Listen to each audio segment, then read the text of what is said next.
I'm joined by John Fitzgerald, the voice of the Illinois State Redbirds football team. John, welcome to Die on the Hawks podcast. Illinois State is traveling to Kinnick Stadium on Saturday to open the college football season against the 25th ranked Iowa. So let's just dive right into football. Can you just kind of introduce the Illinois State Redbirds 2024 edition to Hawkeye fans? How much time you got? I think to be relatively brief, it's a ball club that was really young last year, went 6-5 in what I think is arguably, and maybe not even arguably, but it's probably the best FCS level conference in the Missouri Valley Football Conference, the likes of South Dakota State, who you guys saw a couple of years ago at Kinnick Stadium. They went 6-5. 4 of those losses were by a total of 8 points. Unfortunately, there were a couple of missed extra points involved in there and some really tight losses. So it was likely, and a couple of different things changed, probably been a playoff football team a year ago with a really, really young team. And the thing that stands out to me above everything else is obviously you have a veteran coach in Brock Spack here, former defensive coordinator at Purdue. He's been to the FCS title game a few years ago against North Dakota State and lost in a close one. He's done well here, and he has figured out one way, shape, or form, amid all that's going on, all that's changing in the FCS landscape and even in college football, that he has retained virtually everybody he wanted to retain from that young team a year ago. So there's been a couple of good additions. One of them is going to be a quarterback who's going to see some time, another kind of dynamic wide receiver, a few other odds and ends. But for the most part, this is a ball club that now, after last year, really being on the precipice as a young team, is now a lot more veteran, and I think is probably ripe to make a run at the upper echelon of the Missouri Valley Football Conference and ideally be a playoff team come 2024. You brought up the transfer coming from Kansas State, the quarterback, Jake Rubley. He's a quarterback out of West Des Moines, Iowa Valley High School. Actually, I believe he had an offer at Iowa, but ended up going to Kansas State for a few years. Is there a quarterback competition? I know I read Tommy Rittenhouse kind of played last season 8 games. Where does that stand? Has there been a quarterback named? There's one here at Iowa. Supposedly, Kay McNamara will get the start on Saturday, but who's going to be taking the first snap on Saturday, do you think? That's $1 million question, and I don't know the answer to that. To give you a little bit of backstory, the last 2 years, Tommy Rittenhouse really was the backup quarterback for Zach Annexted, who was a Minnesota transfer who came in and started the last 2 years. Both years, he suffered injuries. So Tommy was kind of forced toward the end of the year into starting duties. And as a freshman, Tommy Rittenhouse was pretty much a run-first type quarterback. So the offense changed. Zach Annexted was a little bit more of a pocket passer. Last year, all of a sudden, between that freshman and sophomore year, Tommy Rittenhouse really developed himself into a guy who could throw the football vertically on the run and still be as dynamic as he is with his legs. So he brings a dimension to the table that I think Tony Peterson, the offensive coordinator for Illinois State, as well as Brock Spack, would like to use this year one way, shape, or form. Jake Rubley came in, probably not as dynamic from a foot standpoint, but does have a rocket of an arm. And at least the going refrain around campus since last spring has been that it's really going to be potentially a 2-quarterback system. What that's going to mean, we will find out a little bit more, I think, on Saturday and over the first couple of weeks of this season. I don't know that it's ever been really considered to be a traditional quarterback competition because I think, at least in Brock Spack's mind, both are going to be used in different situations relatively significantly. I don't want to say interchangeably because they both bring different dynamics, but I think both of them will be used significantly. So Iowa defense has a few quarterbacks to prepare for.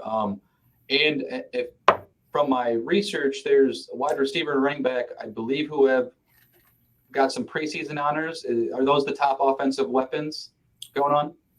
Yeah, there's 2 wide receivers who really had standout years last year. Daniel Sopkowitz was the one who led the team in receptions, reception yards, was amongst, I believe he was first in the Missouri Valley Football Conference, as a matter of fact, with receptions and touchdown receptions. Eddie Casper is kind of a slot guy. He was number 2 in receptions last year. Both those guys really came on last year. As a matter of fact, just 1 to 2 catches per ball game, pretty significantly. Really big scoring threats. And then the backfield, there's 2 guys. There's a transfer last year who came in for his first year at 13 touchdowns, Mason King. And Winker's right. He kind of supplanted Winker's right in that main running back stable, but Winkers is back.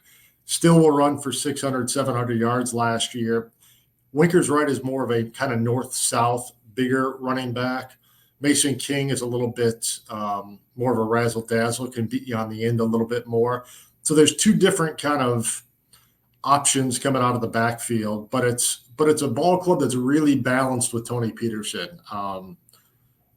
It doesn't necessarily always seem like that, but when you look at the stats at the end of ball games at the end of the season, it really is a balanced attack. He likes to spread the ball around a lot, likes to go tempo, and they've had a lot of success with that over the last couple of years since Peterson has been in that role.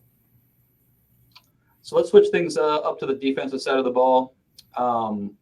Still, I think last year, I think it's fair to say that an offensive forward team, I think they were 12th in scoring and among FCS, but the defense was still top 25 in scoring defense and total defense. So can you talk about who leads that defense and what we're kind of seeing there? Yeah, the defense is very good, and I say that knowing full well who the opponent is on Saturday. So there's a slight difference, I think, in the linebacking core, but I would say that the linebacking core for Illinois State and probably the safeties might rank amid the top 2 or 3 in the entire country at the FCS level. Ty Niekamp, who is the defensive coordinator's son, had a really outstanding redshirt freshman campaign last year, 74 tackles. Amir Abdullah was a new linebacker that came in, as a matter of fact, a Division II transfer who had an all-conference year last year. Keandre Jackson, Dylan Gearhart, LaVoice Deontay McCoy, kind of that backfield in the defense has been outstanding. I think if there's a question on the defensive end of the football, and head coach Brock Spack is a defensive-first type of head coach. There's no doubt about it. Their defenses have always been really good. It's going to be how well, because of some graduation and replacement guys, how well can they get pressure on the offensive line moving forward? Not only this Saturday, but just consistently throughout the year. I think how much pressure that front 3 or 4 really can take off of that linebacking core and that safety core is probably going to be really indicative of how successful this defense is this year. So might want to play the under this week with the Iowa going through a new There's a good possibility of that, yeah. Yeah. So what have you seen from camp that makes you optimistic about this team for the Illinois State? I think you mentioned before, but do you think this can make an FCS playoff push kind of team? Yeah, I do. And I think the first and foremost, the thing that just jumps out at the naked eye is the execution pretty much has been consistent on both sides of the football in camp. It's been I'd say this is year 3 for me in this position and my 3rd year in town. And this is by far the best, most energetic, talented, and probably more importantly, once you go through a season, the deepest talent of team on both sides of the football that Brock Spack has had since I've been here. So I think that's really encouraging. I think their level of execution at this point in the year has been really, really good and better than I've seen in recent years. So I do think the makings are there. When you get into at the FCS level, especially in this conference, when you have to play the likes of North Dakota State and South Dakota State, and some of those guys who are perennially in that semifinal, final matchup game, the key is going to be how healthy can you stay over a 12-game season. There's a lot more depth, I think, on both sides of the football for this team than there have been in years past. But at the same time, you can only survive so many guys going out with injury. So I think most important, it's going to be that is how well they can kind of manage physically the grueling 12-game schedule, not only with Iowa on the front end, but also in conference play. And I don't know how much research you've done on the Hawkeyes yet so far. It's early in the week. But what do you see from this team, from this Hawkeye team, that you think maybe Illinois can give them the most trouble on Saturday? That's a good question. I think it'll be interesting to see how well the defense can handle. Obviously, it's going to be a little bit different look for your offense, whether or not it's McNamara back there or not. I do think the running back stable for the Hawkeyes is really strong, and how much penetration our defensive line can get on your really veteran offensive line, I think that's going to be a little bit indicative.